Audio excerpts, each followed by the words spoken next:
हमको Una merchant guild दिखाया जाता है जहाँ पे चुंगी और उसकी टीम पहुँच गई होती है, जहाँ पे जो ऊना मर्चेंट गिल्ड का लीडर है वो उनके सामने खड़ा होता है और वो उनसे कहता है कि हमारी तरफ से एक छोटा सा अप्रिसिएशन टोकन के नाते, मतलब एक छोटे से हेल्प के नाते आप इसको रख लीजिए जो हमारी कंपनी आपको दे रही है। तो जो चुनबैग है वो देख के काफ़ी हैरान हो जाता है और वहाँ पे सबके सब बहुत हैरान हो जाते हैं कि क्या दिया ये हमको।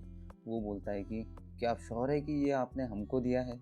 तो ऊना मर्चेंट गिल्ड का जो लीडर है वो कहता है कि अरे कम ऑन, हमने ऑफ कोर्स आपके लिए ही लाया है ये, और ये हमारी तरफ से एक छोटा सा तोहफा है आपके लिए, आपकी इस जो लंबी जर्नी है इसके शुरू होने के लिए। फिर हमको दिखाया जाता है कि वहाँ पे वो एक घोड़ा गाड़ी होता है और उस घोड़ा गाड़ी में से जो उसका ड्राइवर होता है वो बाहर निकल के उन सबको ग्रीट करता है कि मैं एम्प्लॉय हूँ ऊना मर्चेंट गिल्ड का, आप सबका स्वागत है मास्टर्स। और चुंग ये देख के कुछ ज़्यादा ही खुश हो रहा होता है और कहता है कि 4 घोड़ों वाली घोड़ा गाड़ी, और कहता है कि मिस्टर वाइस प्रेसिडेंट, आपने इस ब्यूटी के लिए कितना पैसा खर्चा किया है? तो अब जो चुनबैक है वो ऊना मर्चेंट गिल्ड का जो वाइस प्रेसिडेंट है उससे बोलता है कि आपकी ये जो ग्रेटफुलनेस है और ये जो एक अच्छा सा गेस्चर है हमारे लिए, इसके लिए मैं आपको बहुत ज़्यादा धन्यवाद करता हूँ, पर हम लोग इतने डिज़र्व नहीं करते हैं और आपने हमको कुछ ज़्यादा ही दे दिया है। तो जो ऊना मर्चेंट गिल्ड का जो लीडर होता है कहता है कि आप जो बोल रहे हैं ये सब मेरे को लगता है कि आप झूठ बोलने की कोशिश कर रहे हैं, ये सब मजाक मत कीजिए हमारे सामने।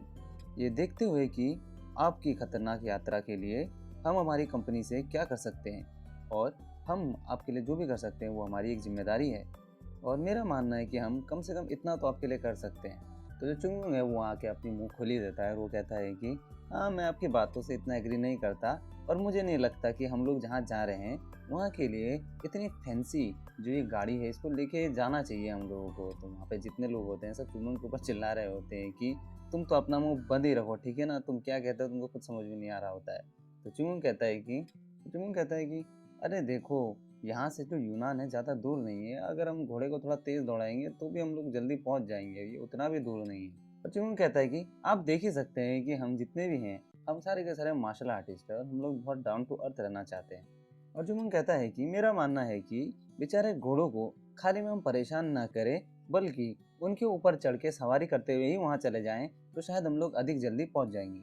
तो वहाँ पे सारे के सारे चुंगमुंग के ऊपर ही चिल्ला रहे होते हैं कि तुम चुप रहो, तुम सैडिस्ट कमीने, तो अपना सड़ा हुआ मुंह बंद ही रखा करो तुम।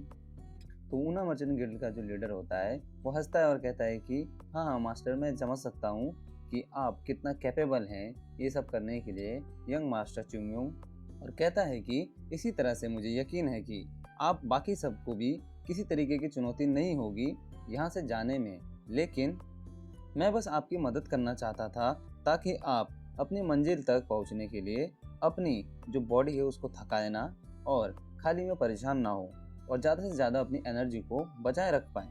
और वो कहता है कि अब सूचनाओं के रास्ते में आपको यूना व्यापारी निश्चित रूप से मिलेंगे जो आपको तेज घोड़े पहुंचा देंगे और जिसकी सहायता से आप लोग घोड़े दौड़ा कर ही वहाँ पर पहुँच सकते हैं और उनकी मदद से आप बिना किसी देरी के अपनी यात्रा को जारी रख सकते हैं। और कहता है कि यदि आप यूनान तक बिना रुके पूरी यात्रा कर सकते हैं तो आप अपनी यात्रा का जो समय है उसको काफ़ी ज़्यादा कम कर सकते हैं। क्या आपको ऐसा नहीं लगता? तो चुनबैक और उसके साथ के जितने भी लोग होते हैं वो जो ऊना मर्चेंट गिल्ड का जो लीडर है उससे थैंक्स करते हैं और ग्रीट करते हैं और कहते हैं कि एक बार फिर हम आपका बहुत बहुत धन्यवाद करते हैं, जो ऊना ट्रेडिंग कंपनी है वो हमारी जिस तरीके से सहायता कर रही है उसके लिए। और ऐसा कह के वो सारे के सारे घोड़ा गाड़ी में चल रहे होते हैं और जो आगे चुनबैक होता है वो कहता है कि चलो चलो सब जल्दी जल्दी अंदर घुस जाते हैं, हम लोगों को और ज़्यादा देर नहीं करनी चाहिए, हम लोग को जल्द से जल्द यहाँ से निकलना है। तो शायंग और जोगुल वहाँ पे कहते हैं कि हाँ सीनियर ब्रदर आप सही कह रहे हो। तो वहाँ पे जो चुंगमुंग होता है वो फिर भी बाहर खड़ा होता है, वो अंदर नहीं जा रहा होता और खड़े खड़े उनकी तरफ देख रहा होता है और कहता है कि कुछ तो सोचना पड़ेगा, अच्छा ठीक है। और ऐसा कह के चुंगमुंग वहाँ कहता है कि ठीक है, तो बस एक बार, मुझे लगता है कि दिन के अंत में यहाँ हमारे लिए बेहतर होगा। तो वहाँ पे जो चुनबैक और जोगुल और शायंग वगैरह होते हैं वो कहते हैं, मन ही मन सोचते हैं कि क्या क्या कहना चाह रहा है ये, कि बस एक बार के लिए, क्या इससे बेटर कोई आइडिया है हमारे पास? और चुंगमुंग भी अंदर जाके बैठ जाता है। तो पीछे जो ऊना मर्चेंट गिल्ड का जो लीडर होता है मन ही मन सोचता है उन सबको देख के कि दिन प्रतिदिन इनके अंदर आपस में कितना ज़्यादा जो ट्रस्ट है वो बनता जा रहा है। तो वहाँ पे जो ड्राइवर होता है वो कहता है कि ठीक है फिर, अब हम लोग यूनान के लिए निकल रहे हैं। और ऐसा कह के वो घोड़ा गाड़ी आगे को बढ़ा देता है। और चुंगमिंग वहाँ का जो वाइस प्रेसिडेंट है उससे कहता है कि तो मिस्टर वाइस प्रेसिडेंट, हम जल्दी आपसे दोबारा मुलाकात करेंगे। तो जो वहाँ का वाइस प्रेसिडेंट है वो भी चुंगमिंग लोगों को जाते हुए देख रहा होता है और मन ही मन सोच रहा होता है कि तो फिर इस प्रकार वे अपने मिशन के लिए दोबारा निकल पड़े। और वो मन ही मन सोचता है कि यंग मास्टर जो चुंगमिंग है वो हालांकि एक प्रोडोजी है, लेकिन फिर भी ये कोई आसान टास्क नहीं होने वाला है उसके लिए भी। हालांकि मुझे संदेह है कि मेरी ओर से दी गई कोई भी चेतावनी केवल एक बूढ़े आदमी की सलाह से ज़्यादा उनके लिए और कुछ भी नहीं है। और वो भगवान से प्रार्थना करता है कि उन सबको सुरक्षित लेके आए भूखे शेर के मुंह से। उसको ऐसा फील होता है जैसे कि वो चुंगमिंग और उसकी जो गैंग है वो सारे के सारे किसी शेर के मुंह के अंदर जा रहे हैं। फिर हमको घोड़ा गाड़ी आगे को चलते हुए दिखाया जाता है और उसके बाद वो लोग एक जगह रेस्ट करने के लिए रुकते हैं और फिर उनका सफ़र दोबारा से शुरू हो जाता है। तो घोड़ा गाड़ी में जाते वक्त जो शायुंग है वो चुंगबेक से कहता है कि सीनियर ब्रदर, आपको क्या लगता है कि जो साउथर्न बीस्ट जगह है वो किस तरीके की है? तो जो चुनबेक होता है वो मन ही मन सोचता और कहता है कि सच कहूँ तो मैं बस थोड़ा बहुत ही जानता हूँ साउथर्न लोगों के बारे में कि वो किस तरीके के व्यक्ति हैं। यही कारण है कि मैं अपनी यात्रा के दौरान गैबांग सेक्टर के जो सूचियान सेक्टर है वहाँ से दौरा करते हुए जब हम जाएंगे तो वहाँ से शायद हमको कुछ जानकारी प्राप्त हो सकती है।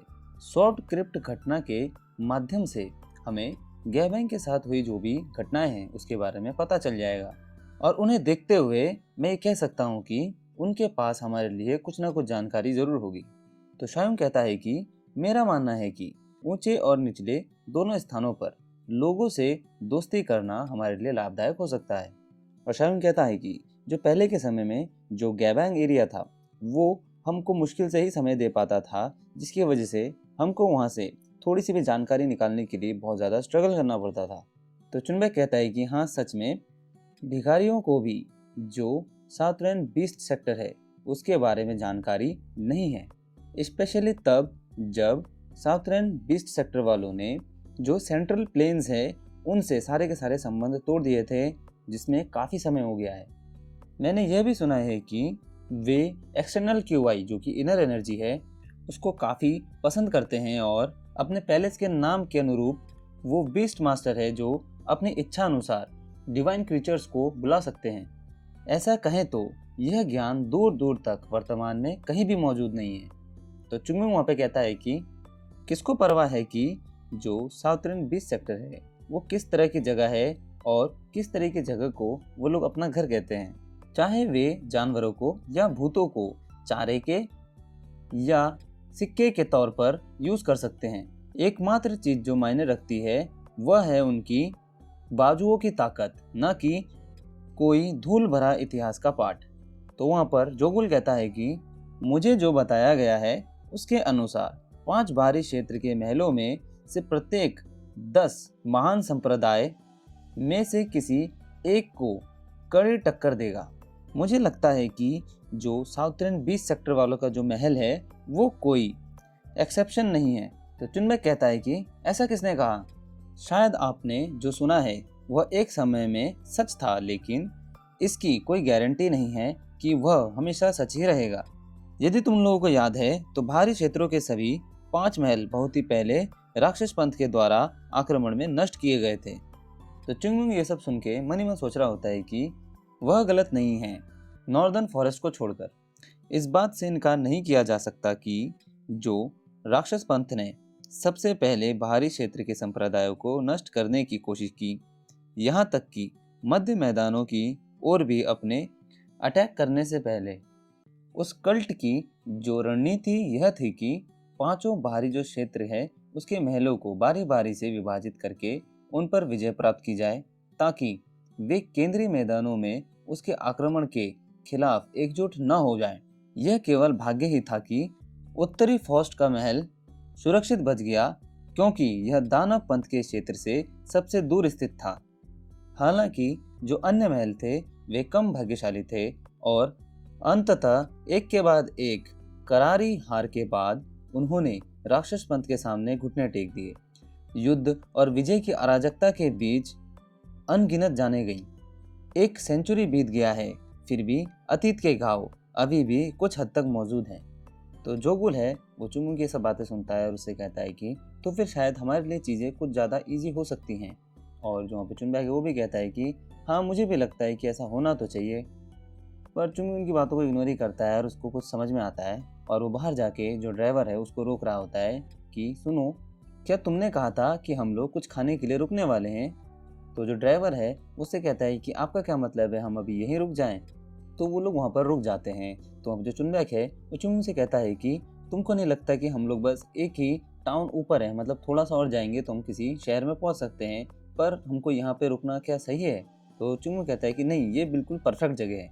तो चिंगू वहाँ से नीचे को उतर रहा होता है और वो कहता है कि हाँ हाँ, ये बिल्कुल वही जगह है जहाँ पे ये सब हुआ था, चलो चलो सब नीचे उतर जाते हैं। तो वहाँ जो चुनबैक है वो चुंगू से पूछता है कि यहाँ पे क्या कोई स्पेशल रीज़न है हमको यहाँ पे रुकने का और यहाँ पे उतरने का? चुंगू बताओ तो सही।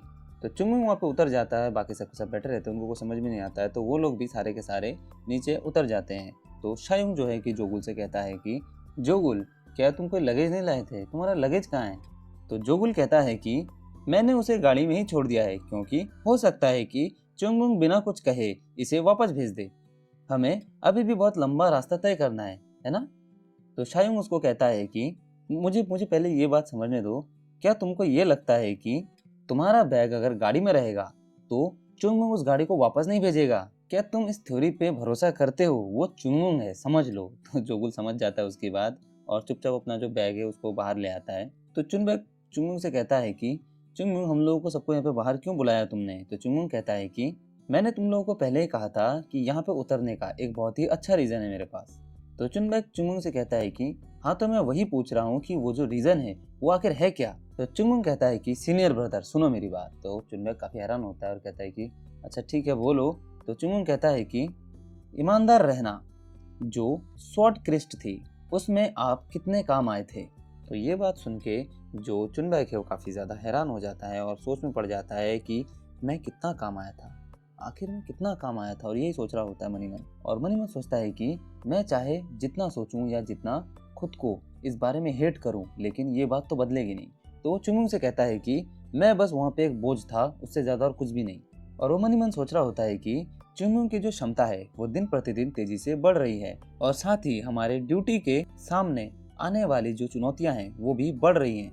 हालांकि इन प्रयासों में हम सब उसका साथ दे रहे हैं, फिर भी हम उसके साथ तालमेल बनाए रखने के लिए अभी भी बहुत ज़्यादा कमज़ोर हैं। वो काफ़ी ऊपर लेवल पे है और हम काफ़ी नीचे लेवल पे। यह एक ब्रूटल ट्रूथ है। तो चुंगमुंग चुनबैक की बात सुन के कहता है कि बिल्कुल सही। और अब यूनान जो कि स्वॉर्ड क्रिस्ट है उससे कहीं गुना ज़्यादा मुश्किल और ख़तरनाक हो सकता है। सीनियर ब्रदर और सिस्टर्स, यदि आप अपने प्रेजेंट लेवल पर बने रहें तो आपका जीवन जल्दी ही खतरे में पड़ सकता है। तो चुनबैक कहता है कि ऐसा नहीं है कि हम लोग नहीं जानते कि वहाँ पे हमारे ऊपर कौन से खतरे आने वाले हैं। हालांकि अभी भी हमारे पास इतना सफिशिएंट टाइम नहीं है कि हम अपने जो स्किल्स हैं उसको और इनहेंस कर पाए। तो चुंगमुंग कहता है कि अच्छा ऐसी बात है, और ऐसा किसने कहा? और चुंगमुंग उससे कहता है कि तुमने भी वही प्राचीन गोली खाई है जो मैंने खाई है, सही कहा ना? तो चुनबैक ये सुन के काफ़ी ज़्यादा हैरान हो जाता है और सोचता है कि हाँ, ये तो सही बात है। और चुंगमुंग उससे कहता है कि उस गोली की जो इनर एनर्जी थी उसको ऐसे एब्जॉर्ब करो जैसे कि वो आपकी खुद की इनर एनर्जी है। तो अभी के आपका जो लेवल है उससे आपका लेवल दुगना हो जाएगा और आप दुगने ताकतवर हो जाओगे। तो जो चुनबैक है वो कहता है कि क्या क्या मतलब है तुम्हारा कि दुगने ताकतवर हो जाएंगे? तुम तो इसको इतने आसानी से बोल दे रहे हो, लेकिन जो इनर एनर्जी के इतने विशाल भंडार को मेरे अंदर समाहित करने के लिए कम से कम कई साल लग जाएंगे। मुझे तो ऐसा लगता है जैसे कि मैं बस सपोज कर सकता हूँ कि हाँ, ये मेरे से कुछ सालों में हो जाएगा। तो चुंगमुंग मुझसे कहता है कि तो इतना ज़्यादा टेंशन लेने की कोई बात नहीं है सीनियर ब्रदर, बस एक महीना ही काफ़ी है। तो चुनबैक है वो काफ़ी हैरान हो जाता है कि क्या मतलब कि एक महीना? तुम सच बोल रहे हो? मेरे ऊपर विश्वास करो भाई, क्या मैं तुम्हें कभी बेवकूफ़ बना सकता हूँ? मैं कभी झूठ बोल सकता हूँ? तो जो चुनबैक है वो कहता है कि हाँ, बहुत बार कर चुके तुम ऐसा। तो चुंगमुंग कहता है कि हाँ, पर इस बार मैं नहीं बोल रहा हूँ, इस बार तुम्हें सच ही बोलना यार, भरोसा करो मेरे ऊपर। तो चुनबैक उससे कहता है कि मैं तुम पर विश्वास करना चाहता हूँ चुंगमुंग, पर तुम ऐसा करोगे कैसे? और वास्तव में मेरे को कुछ समझ में नहीं आ रहा है। क्या तुम स्वयं हमारे जो इनर एनर्जी है उसके जो सर्कुलेशन है उसको मार्गदर्शन करना चाहते हो? क्या तुम बता सकते हो हमको कि हम ये कैसे कर सकते हैं? तो चुंगमुंग कहता है कि नहीं, मैं इसको और भी सिंपल तरीके से करवा सकता हूँ। तो जो चुंबक है वो कहता है कि इससे भी ज़्यादा सिंपल तरीके से वो कैसे, ये होगा कैसे, तुम मेरे को ये समझाओ तो। और वो चुंबक से कहता है कि ऐसा तुम क्या जानते हो जो कि हम लोग नहीं जानते हैं। अब तुम साफ साफ तौर पे हमसे सच बोलो और वो सीक्रेट बताओ जो तुम जानते हो। अगर तुम जो कह रहे हो वो सच है तो मैं तुम्हारे द्वारा लिए गए किसी भी जो टेस्ट है उसको खुशी खुशी सहन कर लूँगा। तो चुंगू कहता है कि अच्छा, तो फिर मैं इसके लिए तुमको पकड़ के ज़रूर रखूँगा। और कहता है कि सीनियर ब्रदर, क्या आपने कभी परक्यूसिव क्यूआई वाइटलाइजेशन के बारे में सुना है? तो जो चुंबक होता है काफ़ी हैरान होता है इस बारे में सुन के और कहता है कि परक्यूसिव क्यूआई वाइटलाइजेशन, ये कोर्स ये कहीं सुना तो है मैंने। तो चुंगमुंग कहता है कि यह शरीर के कुछ भागों पर हमला या मालिश करके क्यूआई के जो करंट के फ्लो को जो ब्लॉक या फिर बढ़ाने को कहते हैं, और ये बॉडी के कई पार्ट्स में किया जाता है। मैं ये पहले तो समझने में असमर्थ था कि इसमें मतलब क्या होता है, पर अब मैं समझ गया हूँ। तो फिर ये बोलते ही जो चारों के चारों हैं उनको कुछ ना कुछ दिमाग में खटकता है कि हाँ, ये कुछ सुना तो है हम लोगों ने। और उनको इस तरीके से इस बात को नोटिस करते हुए जो चुंगमुंग है वो कहता है कि चलो ठीक है, तुम सबको कम से कम याद तो है कि होता क्या है। और चुंगमुंग कहता है कि चुंगमुंग लोगों से अपनी उंगलियां चटकाते हुए कहता है कि आप जानते हैं, मैं ये कहना चाहता हूँ कि मेरे से किसी से कोई पर्सनल दुश्मनी नहीं है, लेकिन मैंने आप सभी को झूठ नहीं बोला और आपको किसी तरीके का झूठा वादा नहीं किया है। मैं बस आप लोगों को यही कहना चाहता हूँ, और आप लोग शायद इस बात को समझे भी, कि ये सब सिर्फ एक बहुत ही प्यारी जगह के लिए हो रहा है। और ऐसा कह के चुंगमुंग उनके आगे तरफ बढ़ रहा होता है और चुंगमुंग कहता है कि पर तुम लोगों को ये समझना चाहिए कि ये जो प्यार है ये थोड़ा सा मुश्किल होने वाला है। चुंगमुंग की आंखों में पूरी तरीके से उनके लिए दर्द दिख रहा था कि अब वो उनको बहुत ज़्यादा दर्द देने वाला है। उसके बाद सीन शिफ्ट होता है और फिर हमको वुडांग सेक्टर दिखाया जाता है, जहाँ पे जो वुडांग सेक्टर का एल्डर है, वहाँ के जो वुडांग सेक्टर का जो लीडर है उसको कहता है कि मैंने तो अपना पूरा का पूरा प्रयास किया था। तो वहाँ पर जो लीडर बैठा होता है वो उसे कहता है कि हाँ, मैं आपकी बातों पर पूरी तरीके से भरोसा करता हूँ कि आपने पूरी तरीके से अपना 100% दिया होगा। और कहता है कि जैसा आपने बताया कि जो स्वॉर्ड क्रिप्ट है वो पूरी तरीके से अगर खाली है तो फिर वहाँ पे किसी भी तरीके का कोई ट्रेजर नहीं होगा। तो जो एल्डर होता है वो कहता है कि मैं बहुत बहुत माफ़ी मांगना चाहता हूँ इस चीज़ के लिए। तो वो जो सेक्टर लीडर होता है कहता है कि मैं बड़ी मुश्किल से ये सोच सकता हूँ कि तुमने वहाँ पे कोई गलती की होगी, और मेरे भाई कोई दिक्कत नहीं है और तुमको बिल्कुल भी माफ़ी नहीं मारनी चाहिए और ना ही इसकी कोई ज़रूरत है। और वो कहता है कि लालच हमेशा बदकिस्मती लाती है और हमको इसको बिल्कुल भी नहीं भूलना चाहिए। हमारे पास सब कुछ है, उसके बावजूद हमने अपनी पकड़ ऐसी चीज़ों पर बढ़ा दी जिसकी हमें बहुत कम आवश्यकता थी। हम किस्मत वाले हैं कि आप बिना किसी ट्रेजिडी के हमारे पास वापस लौट आए हैं। मुझे आपको और हमारे जो शिष्य हैं उन लोगों को उस नरक में भेजने के लिए क्षमा मांगनी चाहिए। यह सोचना कि हम सभी को 2 सेंचुरी से जो एक प्रैंक चल रहा है उससे हम लोग बेवकूफ़ बन गए। ये सब बस इसलिए कि मार्शल आर्ट की जो अल्टीमेट गरिमा है उसको व्यक्त करना चाह रहे थे। एक ऐसे इंसान की लेगेसी जो अपनी ज़िंदगी में बस फेल ही हुआ है और उसने अपनी ज़िंदगी में कभी कुछ अचीव नहीं किया। हालांकि एक बात है, मैं जीवन भर यह बात समझ नहीं सका।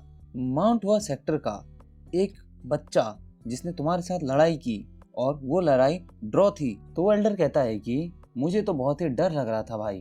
तो जो लीडर होता है वो कहता है कि अच्छा, तो फिर वो लड़का पक्का ही कोई प्रोडोजी है, मैं साफ तौर पे कह सकता हूँ। और वो जो एल्डर है वो कहता है कि ये कोई ऐसा टैलेंट नहीं है, ये एक जनरेशनल टैलेंट है जो कि कई सेंचुरी में एक बार होता है। मुझे विश्वास है कि यदि हमने अपना बैटल जारी रखा होता तो अंततः मैं उससे बेहतर हो सकता था।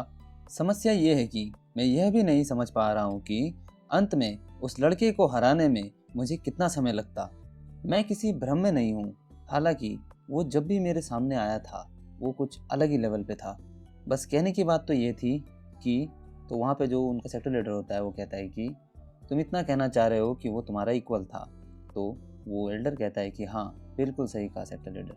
तो वहाँ का जो सेक्टर लीडर है वो मनी मन सोच रहा होता है कि वुडांग का एक एल्डर यह बताने में असमर्थ है कि वो लड़का कितना ज़्यादा ताकतवर था और उसको हराने में कितना समय लगता। इसका मतलब केवल यह हो सकता है कि दोनों के बीच में जो युद्ध हो रहा था उसमें बहुत ही कम अंतर था। जहां उस दिन उनकी शारीरिक शक्ति या फिर किस्मत अगर एक पल के लिए भी इधर उधर हो जाती तो उससे बहुत बड़ा फर्क पड़ सकता था। सेक्टर लीडर एल्डर से कहता है कि अरे ये सब छोड़ो बातें, हम लोग तो उस टाइम हंस पड़े थे जब हमने ये सुना कि उसने अकेले ही एक एल्डर को हरा दिया। हाँ, मैं मानता हूँ कि वो एक जनरेशनल टैलेंट है जो कि सालों में एक बार उगता है।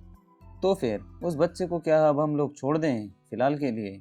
क्या यह बुद्धिमानी हो सकती है? क्या आप बुद्धिमानी से कह सकते हैं ब्रदर? मैं जानता हूँ आप क्या कहना चाहते हैं। प्राचीन काल में माउंट हुआ एक गौरवशाली संप्रदाय हुआ करता था जिसमें वुडांग के वर्चस्व को समाप्त करने की क्षमता थी।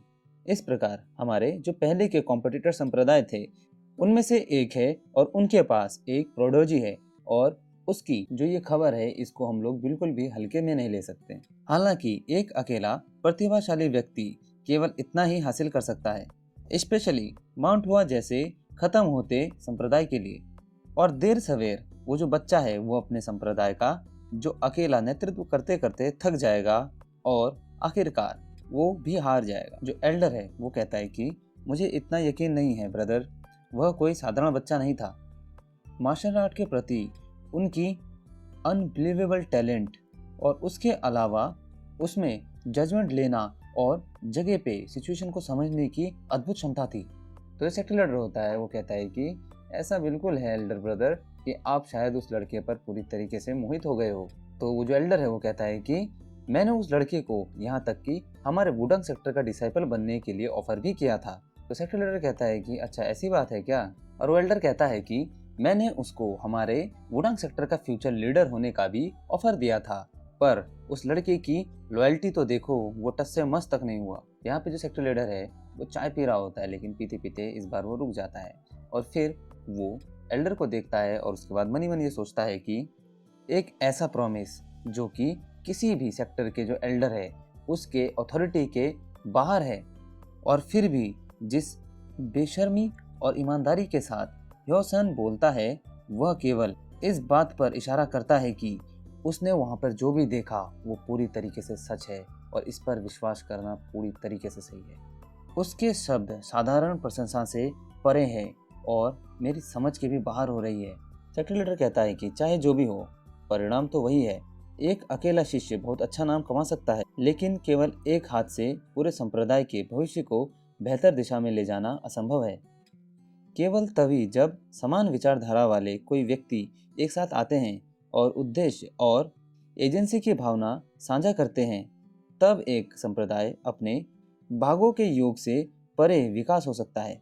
प्रतिभाशाली हो या नहीं, एक परीक्षु कभी भी बोझ उठाने की उम्मीद नहीं कर सकता। और सेक्टर लीडर कहता है कि चलो अब माउंट हुआ पर जो कड़ी नज़र रखना पड़ेगा और इस मामले को अभी यहाँ पे फिलहाल के लिए समाप्त करते हैं।